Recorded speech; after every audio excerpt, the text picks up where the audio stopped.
Hi, tonight I want to talk about a very interesting thought experiment which features a both fascinating and grotesque case, commonly referred to as the Lifeboat Case.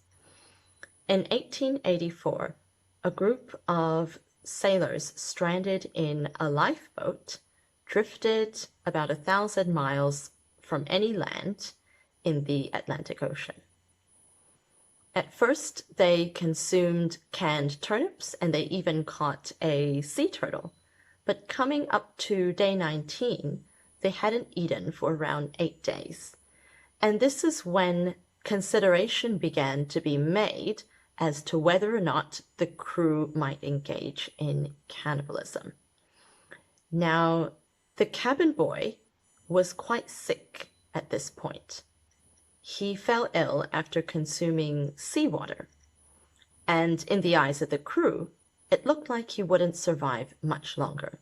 He was also a 17-year-old orphan, so no one would miss him, they reasoned.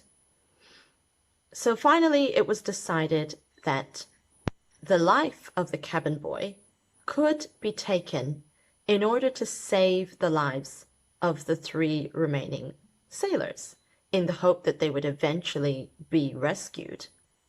The logic would then follow that if they weren't rescued, they would carry on in the same manner, picking off the weakest members until they were rescued.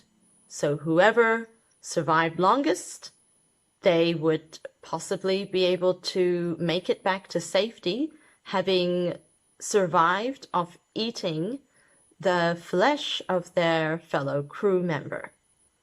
So in some sense, this was a case of viewing the situation as simply survival of the fittest. If you are strongest, if you are not ill, then you deserve to live. So when the surviving sailors were finally rescued, the 3 sailors who had consumed the cabin boy and did not appear to show any remorse for what they had done, they were arrested. Now, the 2 responsible parties were then tried. And this story, this incident that happened, raises all kinds of interesting questions. One of the first questions that comes to mind is it permissible to take life in order to save life? Now, we see this idea featured in religion, for example. Jesus Christ gives his life to save all of humanity. And we often see this idea feature in stories of heroes who give their lives for the city, or for the country, or for the planet. But the difference is that these heroes in our folklore are giving their lives voluntarily, whereas the cabin boy had no say in whether or not his life would be taken at all. So what this story presents is a conflict between 2 commonly conflictual ideas.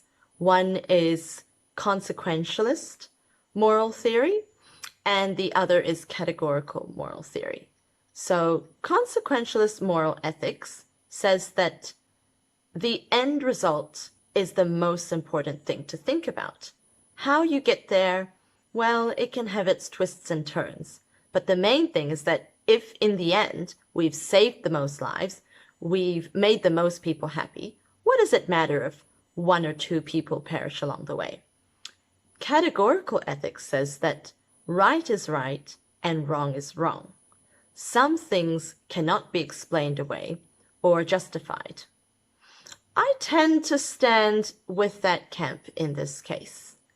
And the reason I think that is because once you start trading numbers of lives, say 1 for 3 or 1 million for 3 million, where does this then end? If it's so important to save more lives, what gives lives any value at all? And if they do have value, then shouldn't one have just as much value? Shouldn't one be just as important to where we value the individual rights. We say that this person has fundamental rights that cannot be taken away. Another idea that's often raised in discussing this case is that Parker, the cabin boy who was murdered, he was not given the opportunity to consent. Some people say, well, maybe if Parker decided to give his life, then it would have been okay. But it should not have been done under duress. So perhaps it should have been his idea. Other people say, well, regardless, cannibalism is disgusting and we shouldn't eat our own kind. Therefore, it is inherently wrong and there's no way out of it. But then other sides of the story are raised. For example, the families, the dependents of the people whose lives were saved. So now we're not just talking about the 3 sailors, we're talking about all the people who depend on them, their children, their cousins, whoever was waiting for them to come home. Do not the lives and the happiness of these other people also matter? So all kinds of interesting questions are raised. And again, it doesn't seem that we've come to a united consensus.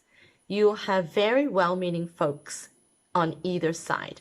You'll have people who say, well, what was done was justified because when people are desperate, desperate times call for desperate measures. You have to do what you have to do.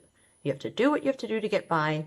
They would have perished otherwise. They simply had no choice.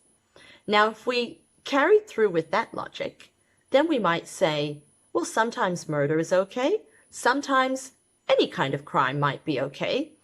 Sometimes it's okay to steal. If times are rough, if you're desperate, we can understand. But is understanding and accepting certain actions the same thing? It seems that the deeper we dive into these questions, the more confusing it becomes. Which camp are you in?